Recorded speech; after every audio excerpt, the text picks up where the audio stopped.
Good Morning Business. Le débat.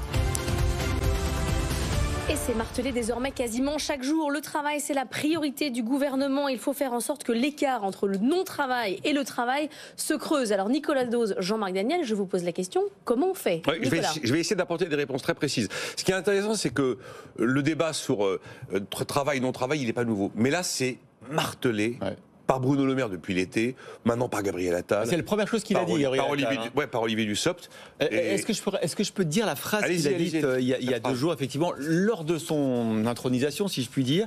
Il a dit exactement qu'il fallait arrêter que ceux qui travaillent aient moins que ceux qui ne travaillent pas. Alors, là-dessus, un mot, le non-travail ne paye pas mieux ou aussi bien que le travail. Mais il est des situations, à certains niveaux de salaire, où l'arbitrage entre ce que le revenu de l'assistance va apporter et ce que le revenu du travail va apporter fait que rationnellement l'individu peut arbitrer pour le fait de ne pas travailler. Mais des cas, des endroits de niveau de rémunération. Maintenant, dire que le non-travail paye mieux que le travail, c'est pas le cas. Mais il y a un phénomène politique important avant de répondre comment on fait. C'est qu'on se rend compte que maintenant, il y a une cible prioritaire, c'est la classe moyenne. La classe moyenne du bas, vous savez, celle qui gagne juste suffisamment pour ne pas échapper à l'impôt sur le revenu. Celle qui gagne évidemment trop pour avoir droit à quoi que ce soit. Même le tarif cantine, c'est niette, voilà. Systématiquement éligible à absolument rien. Et celui qui ne gagne malheureusement pas assez quand même pour se dire je vis vraiment confortablement. Et qui se dit en fait je bosse. Mais je bosse pour ceux qui ne travaillent pas. Et ça énerve considérablement. Vous vous souvenez de la vidéo virale? Le gars qui insultait même les travailleurs en disant « Continue à bosser, abruti. Grâce à toi, j'ai 1 800 € tous les mois avec l'allocation adulte handicapé, pour laquelle il expliquait qu'il l'avait obtenue de manière anormale, enfin... frauduleuse, APL et RSA. Et donc maintenant, on a un débat très vif sur ce sujet, plus vif en France que dans d'autres pays, parce qu'on a un État-providence plus généreux chez nous. C'est pas compliqué, les Anglais, vous savez, ils ont mis l'indemnité chômage par semaine pour tous à 98 livres, pour tout le monde, hein, peu importe le salaire d'avant. Là, c'est sûr que vous avez réglé le problème. Donc, comment on fait? On a un millefeuille d'aide sociale qui fait qu'on n'a jamais réussi à trouver la bonne solution. La bonne solution qui fait que, quelquefois, une petite augmentation fait que ça va éteindre X ou Y allocation, qui fait qu'à l'arrivée, vous gagnez quasiment la même chose et que l'augmentation, vous ne la voyez pas dans le net à payer. Donc comment on fait? Il y a un moment où vous devez décider de donner plus à certains ou de donner moins à d'autres. Hein. Si vous voulez que l'écart se creuse vraiment entre non-travail et travail, il faut que ça se voie. Il faut que ce soit des vrais euros d'un côté ou des vrais euros retirés de l'autre. Alors, on a eu un début de réponse avec le RMI. Et puis, on s'est rendu compte que la complexité du dispositif faisait qu'on n'y arrivait pas. Parce que quand vous prenez les aides sociales, vous avez quasiment autant de payeurs d'aides sociales qu'il y a d'aides. Un coup, c'est la CAF, un coup, c'est la région. Et puis, les critères d'attribution de l'aide ne sont pas les mêmes en fonction des aides. Cette aide, elle vous est attribuée en fonction de la composition du foyer. Cette aide, elle vous est attribuée en fonction, je sais pas, de votre âge, ou cette aide vous est attribuée en fonction de vos revenus. Donc, espèce de fusion de l'ensemble pour avoir un truc rationnel, on n'y est jamais arrivé. On ne va pas baisser le RSA. On ne va pas baisser les aides sociales. C'est inimaginable d'arriver et de dire voilà, on va tailler dans l'État-providence. Et puis vous aviez l'habitude d'avoir 550 € par mois, ça va être 300. C'est impensable. Alors qu'est-ce qu'on peut faire donc oui, il faut payer plus ceux qui bossent. Alors on augmente le SMIC. Sur les charges. Alors on augmente le SMIC. On augmente le SMIC et on a un problème de compétitivité parce que les boîtes se trouvent avec un coût du travail augmenté et on n'arrive plus à insérer dans le monde du travail les non qualifiés. Alors on baisse les cotisations, mais on est déjà à 0 cotise au niveau patronal. Alors on baisse des cotisations salariales pour qu'il y ait plus dans la poche des gens.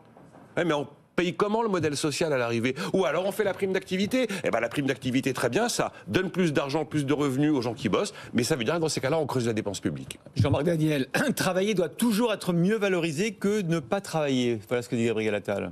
Oui, ça me paraît aller de soi. Je crois que tout le monde est à peu près d'accord là-dessus. Encore que je considère qu'effectivement, il faut laisser une certaine liberté aux gens.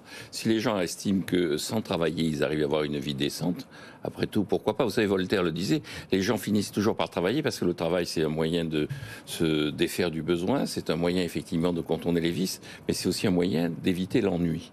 Et donc, ce que Voltaire explique dès Zadig et ensuite dans Candide, c'est qu'il arrive un moment où les gens qui s'ennuient finissent par travailler. Les loyers étaient peut-être moins chers à l'époque. Indépendamment des loyers, ils finissent par travailler justement indépendamment des loyers parce qu'ils s'ennuient. Quel que soit l'état des loyers, quel que soit, ils finissent par travailler.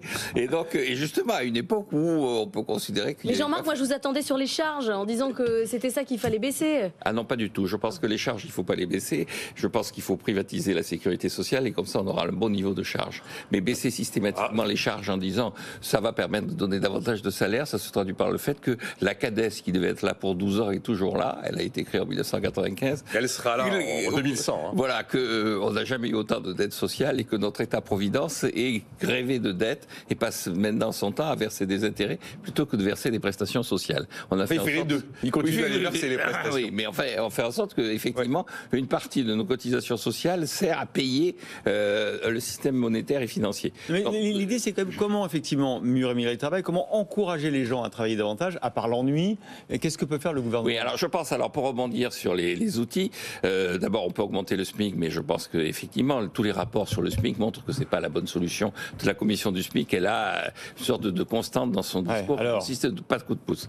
La deuxième solution, c'est effectivement de mettre en place des formes d'aide sous ce qu'on appelle l'impôt négatif. Je pense qu'il faut revenir à l'esprit de l'impôt négatif tel que Friedman l'avait théorisé dans Capitalisme et démocratie.